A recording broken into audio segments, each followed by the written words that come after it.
welcome back. You're sitting on the Big Game Hunters podcast. It's Wednesday. We've got a special guest in the studio with us today, Roy McMillan, Michael Flint, the lovely Amelia Chan. Amelia Chan is a HR consultant and immigration consultant working with large organizations and corporations around the world, and also helping a lot of individuals across Canada, across North America, find employment in their country of choice. So Amelia, welcome to the show. Thank you. Yeah, welcome. Thank you. Welcome. So Amelia, why don't you tell us a little bit about who you are and what you do, so our audience can really get a better understanding of your background, your expertise, and really what it is that you do. Okay, I am an HR and immigration consultant who specializes in skilled foreign workers. So I help individuals and organizations explore their hire options when it comes to the global workplace. Mm-hmm. So you work with companies obviously companies that are global, but what I think our audience wants to know, and we get questions on the podcast and our show all the time, is how long does the immigration process actually take, right? We hear employers and hiring managers and decision makers saying, I don't want to hire someone that, I can't hire Canadian to the US, I can't hire the US into Canada, it's just a lengthy process, it's going to cost me too much. Like, how long does that process typically take for someone looking to get a PR card or a citizenship or a work permit in their country of choice? Well, this is the part where it gets interesting because, and this is why I specialize in this, there is the temporary work permit and then there's the permanent side. Okay. In terms of permits, it actually doesn't take nearly as long as most people think, especially when it comes to North America. So as long as it fits under certain criteria, then we can probably facilitate a work permit. I've actually had some pretty good success, whether it's within a couple of hours, a couple of weeks to a couple of months. It just depends on what it is that person does and what the contract and the job offer is. Does it also depend on building a solid business case relevant to that sponsorship? Absolutely, that really helps. And for most people, I think they don't realize that the work permit is employer driven. So what that means is they need an employer to give them a job contract. Okay. And that's where it starts. That's step number one. Okay. Absolutely. Absolutely. Can it be an offer of employment or an accepted contract pending immigration? Usually I would do both. Okay. And as a human resources person, I would definitely say you want to put that in your contract, because sometimes, for whatever reason, the person will go to the port of entry, everything's done properly, but it gets refused. So in a contract situation, you want to make sure that you are covered. Yep. Yeah. And when they're refused at port of entry, that's through customs upon entering the country. Well, in Canada, we have Canada Border Services. They also do a certain amount of immigration as well, but immigration also is located at the border. Okay. Yeah. And when I say border, it could be at an airport, it could be at a land border, it could be even coming off of a ship. So any way to enter the country would be a port of entry. So what are some of the main hurdles that immigrants are facing when it comes to getting that job contract or getting their immigration status? Like there's a lot of hurdles out there that you have to go through, I'm assuming. What are some of the main ones that you run into? Yeah, I think most of the time people misunderstand what it is that they need to have available and ready. And this would be the documentation. It would be making sure that they themselves have their education credentials and documents available and ready, their credits list, their CV, their resume, any of that background related information. Yeah. And of course, they need that job offer. And that, again, you can't just go to the border and ask for a work permit. Yeah. You need that job offer. And that's where most people don't understand that. You can't just come into the country and work. Right? You need to have some sort of permission to do so.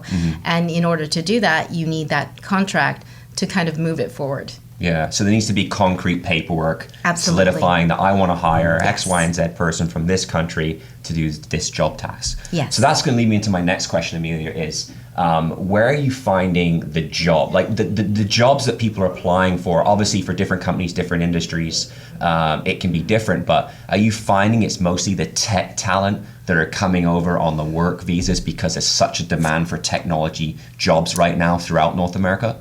I think it is definitely a very popular industry, and I think our country, in Canada here, especially on the West Coast, we have a lot of high-tech individuals and studios and things that are going on here. And so that's definitely very popular. Yeah. There are also a lot of industry positions that people are surprised by, and that could be anything from somebody that does architecture to veterinarians to really unusual kinds of occupations. And when I say unusual, I guess most people think of this day and age when here we are on a podcast, people think high tech. That's the default, right? Mm-hmm. But there are a lot of occupations and a lot of professionals out there that are highly in demand. Mm-hmm. And whether it's a tradesperson, it could be somebody that is a professional plumber or whatever that might be. Those jobs are in demand. Are they more in demand in remote areas and say like in a city like Vancouver where there's obviously a larger population to draw talent from? I actually think it's pretty much across the board. Okay. And I think this is the part where there's a misperception that high tech is the only way to go. It is a very, very popular industry right now, but it isn't the only industry. There's still oil and gas going on. There's still engineers, all kinds of engineers. There's construction still going on. So all of these professions are still in demand. I think people just need to know where to look to get connected to those opportunities. And that's where they come and talk to people like yourselves. Yeah, it's true. Yeah. Or yourself. Yeah, or myself. In comes Amelia Chan. No, but that's great. So now let's talk about the financial cost. Roughly what typically, how much does it cost a company to bring on a potential candidate? Does it vary per job, or is it by industry maybe? By industry, is it, or is it just the lawyer's going to cost this much if I want to get this person coming in sooner?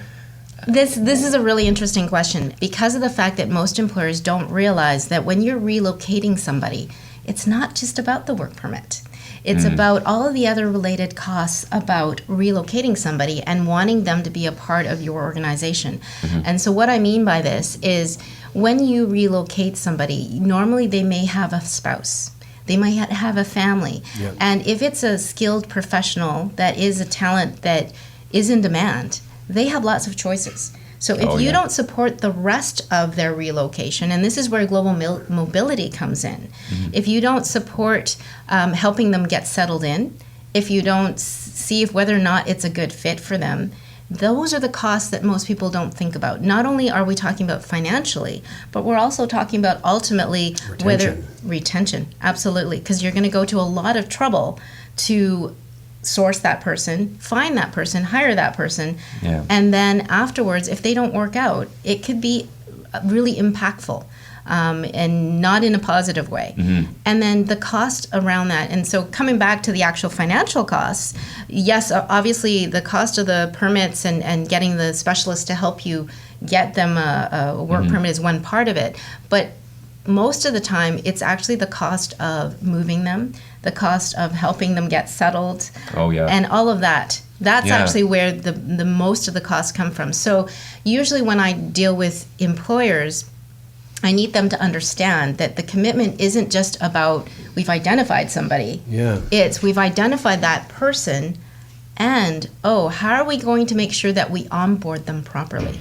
Well, I mean, between medical and education and absolutely, all those uprooting families dynamics out of schools.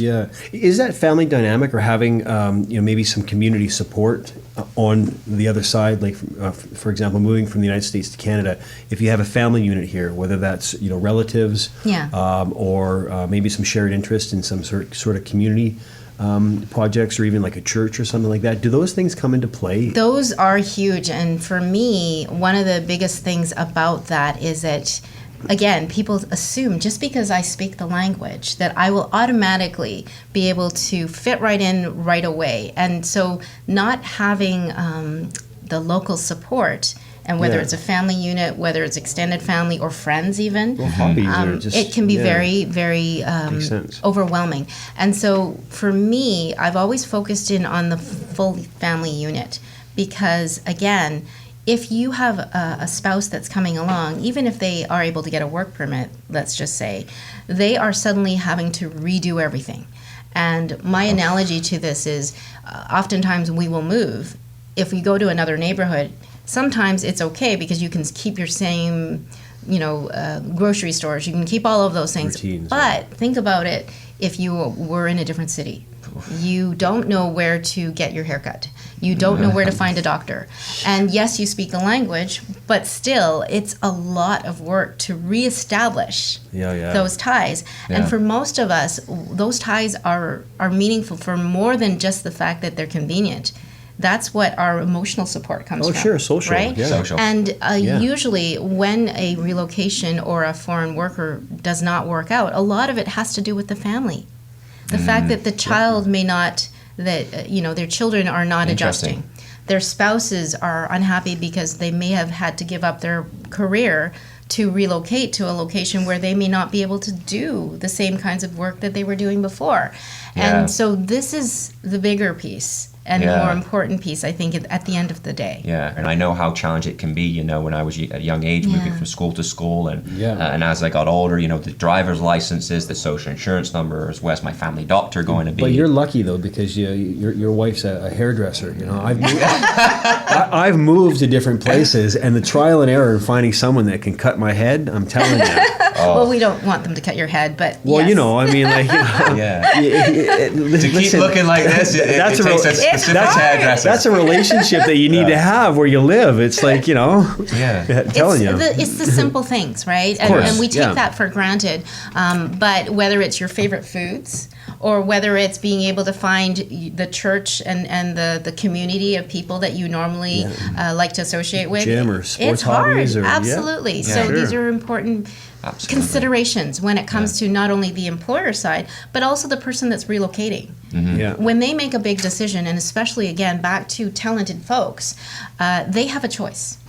People that are in demand will always be in demand. Yeah. Which means that they do not have to accept this particular offer. They might have another offer in another city somewhere else that is just as attractive or more so. And oftentimes that is the case, right? We run into this all the time. Candidates for sure. get one job offer, HR decision makers, HR managers, hiring managers are taking too long to get the job offer and the candidate out because there's a lot of bureaucracy, but the other company just boom, there's the job offer, we're giving you everything you need because production cannot stop. Yeah. But once an individual decides that they're open to relocation, then in doing their own due diligence, okay, what else is out there before I make a final decision? So a lot of times we'll approach a candidate, we'll educate them on an opportunity, we'll talk to them through the process of relocation, and they'll think it through and say, okay, well, that sounds good, let's see what else is out there, and then you end up competing against yourself from a candidate that until you tap them on the shoulder might not have been moving in the first place. Yeah, that's true. Well, and it's interesting, even though I am an immigration consultant, this is where I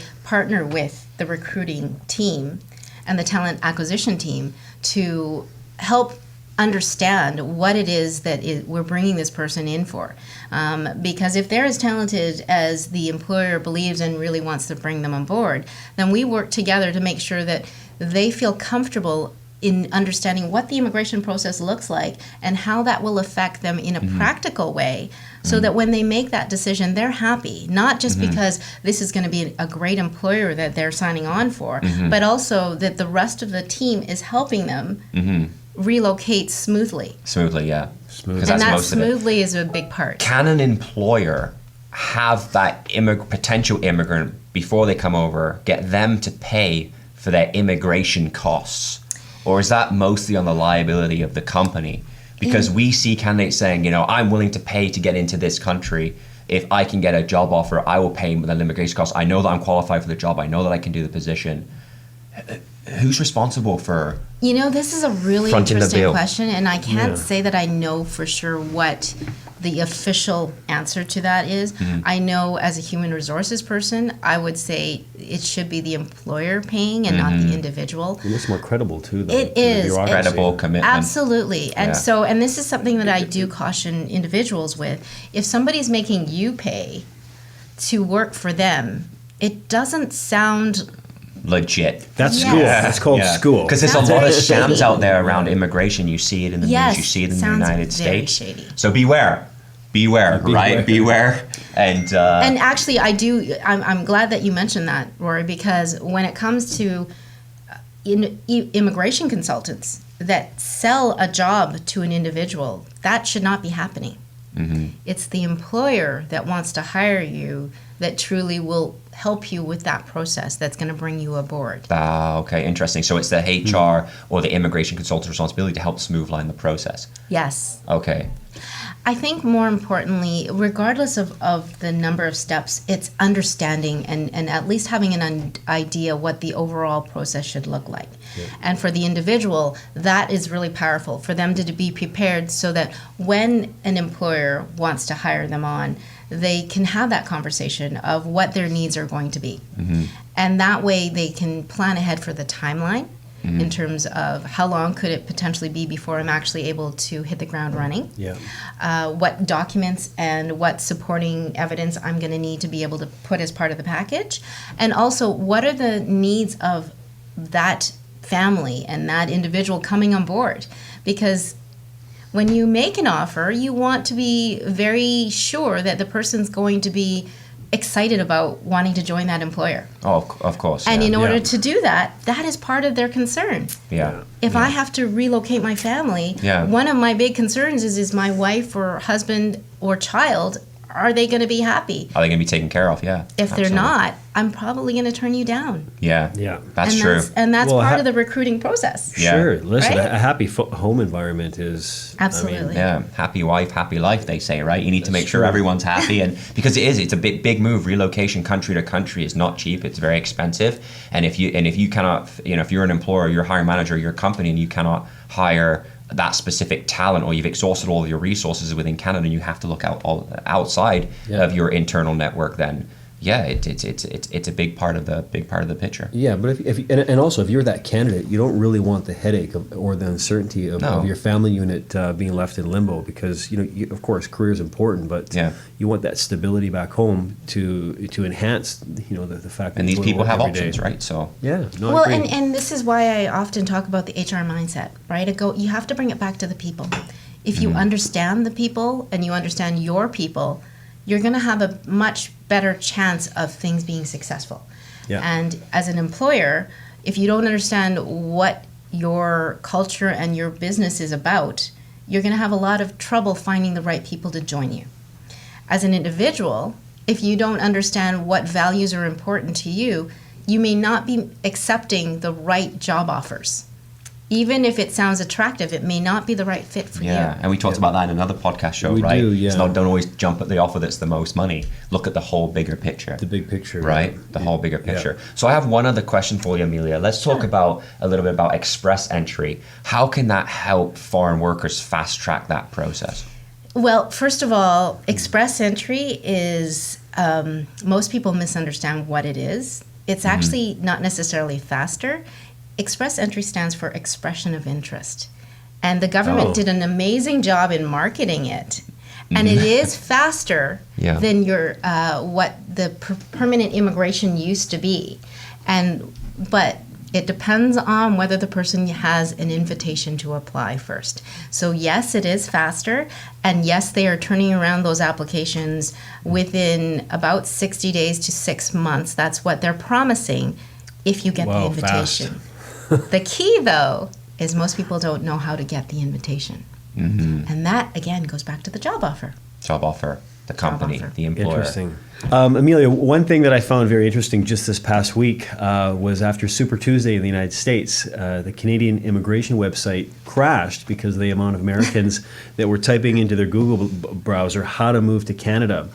We talked a little bit about NAFTA being something that could help U.S. and Canada exchange talent. Yeah, Can you maybe expand on that a little bit for us? Yes. Well, the one thing that's really fortunate for us in North America is we have NAFTA, which stands for the North American Free Trade Agreement. Yep. And that allows citizens from Canada, U.S., and Mexico to potentially get temporary work permits if they fall under specific types of professional categories.